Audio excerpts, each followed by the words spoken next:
Hey guys, it's Jere Mason, the Kickin lawyer. Today's a little different. I've done a couple of these fight review videos.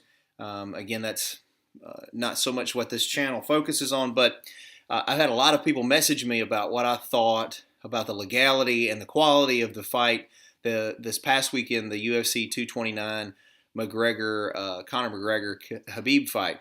And I did get a chance to watch that. I watched all the fights on the card, and I've watched all the stuff leading up to the fights, and I had a very big interest in it. And some of you know I fought MMA, trained MMA guys, so it's still a big component of what I do even currently. And so I'm actually filming this on a Sunday, the day after the fight. First of all, I thought the fight itself, all the fights on the card were really high quality. I thought the Tony Ferguson Pettis fight was great. I thought they're both good guys, showed great skill, and I think that fight is going to end up playing a big part in um, uh, the aftermath of this McGregor fight, McGregor Khabib fight. And so I thought that all the fights on the card were good. I definitely think it was worth the purchase, if only to see the Derek Lewis post-fight interview. It was probably worth the purchase.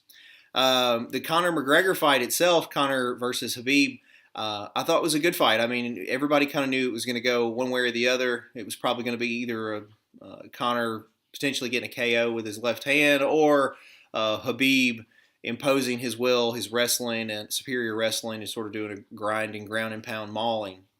And it ended up sort of being the latter. I thought it would probably end by like a second round KO with Conor. That's what I thought would happen, because I figured it'd take a couple of rounds for Conor to figure the timing out if he was able to avoid the takedown.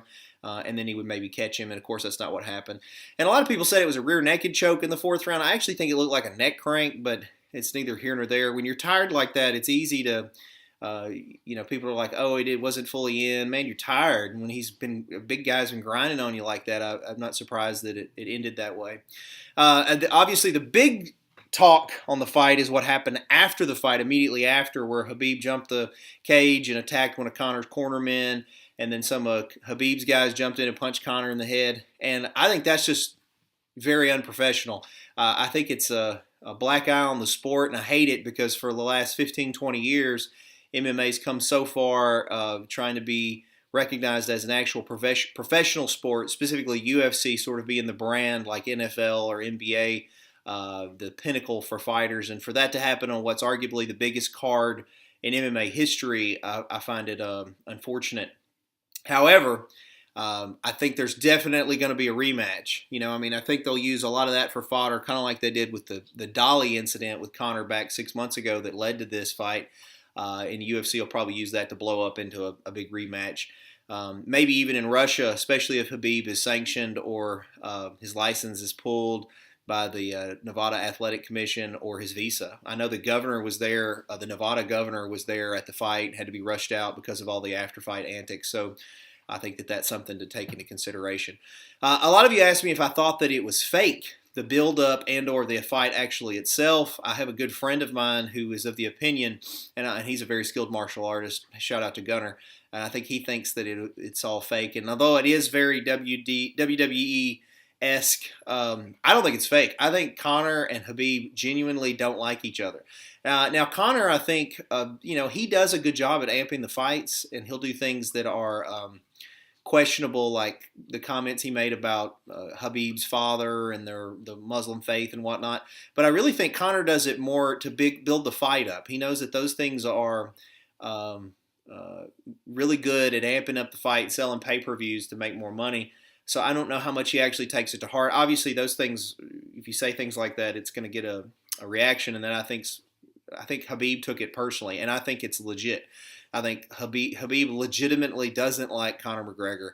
And I think to some degree, Conor probably really doesn't like him. I mean, the whole flying from Ireland to New York 6 months ago and attacking that bus, I don't think that was to build a fight up. I think Conor just is a very wealthy guy. It was like, I don't care. I'm the double champ. I'm going to do what I want to do. So I think that the the build-up and all these antics are real. Now, I think the UFC is going to have to address it and try to do some things to have this avoid happen in the future, but I think it's legitimate. The next up, I think a good match post this, obviously they want to build the back up to Khabib, but is maybe have Conor go ahead and do the Nate Diaz trilogy fight. I mean, it's going to make a bunch of money. They may also do like a Conor versus Tony Ferguson fight, or maybe even Pettis. I don't know. Have Khabib fight Tony Ferguson and maybe Conor fight Pettis. All of those would be decent money fights. For Conor's legacy, though, I think he's going to want to do that Nate Diaz fight, and then maybe they'll do a build-up to Khabib again. I don't know. I mean, the thing that people have to realize about Conor McGregor, I mean, like, for example, look, I got this Proper 12 Conor McGregor Irish whiskey. I bought all that they had at the local liquor store, not because I'm a big whiskey guy or a drinker, but I like Conor McGregor. I mean, he makes you want to buy his stuff. You want to see his fights. He's an awesome salesperson. I wish I could get him to work at our law firm or give a shout out to the Huffman Mason law firm or the Kickin lawyer. I mean, the guy's just a phenom. He's an icon in the sport, and you don't see this very often in athletics. I mean, people hesitate to throw his name around with the likes of like Muhammad Ali, but I mean, really,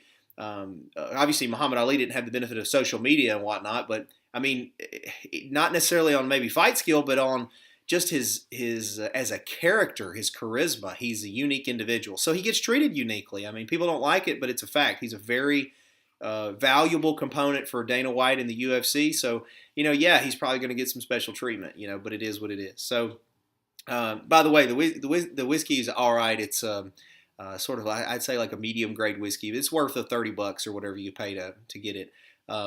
If you want to give the proper 12 Irish whiskey a shot. So Kickin Lawyer recommends it. Plus it's got Conor's logo on it, man. Anything with Conor, I like the guy. Yeah, he runs his mouth. Yeah, he's crude and vulgar, but he's a genius when it comes to promoting the fight. He knows what he's doing. He's a very good businessman. So I'm impressed with that on Conor McGregor. I think he'll be back. He probably made $50 million off this fight. So the last fight, he's around $100 million. So he's definitely very wealthy. He's doing well with this whiskey now. I think he's going to be back though in the octagon. I think he's just going to. He knows that drives all his other businesses and his brand value.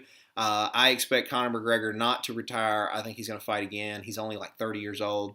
He's got several more fights in him, so I anticipate that to happen. And hell, you never know. He might end up fighting Floyd Mayweather again. I mean, could you imagine that fight if those guys fought again in any version of combat sports? So anyway, that's my take on it. I enjoyed the fight. I thought UFC 229 was a great card. I thought even the undercard fights were really good. It was definitely well put together and well promoted, and I enjoyed it, and obviously we'll watch some more. So, and if you have any questions about this or anything else, feel free to hit us up at the email below. I ask that you subscribe to the channel, like, comment, share, and let me know what you think. Let me know what you think about the fight and then the post-fight antics after the fact. Does it change your opinion of Conor McGregor or of Khabib? I'd like to know what you guys think, so leave me some notes in the comments. But until next time, be safe.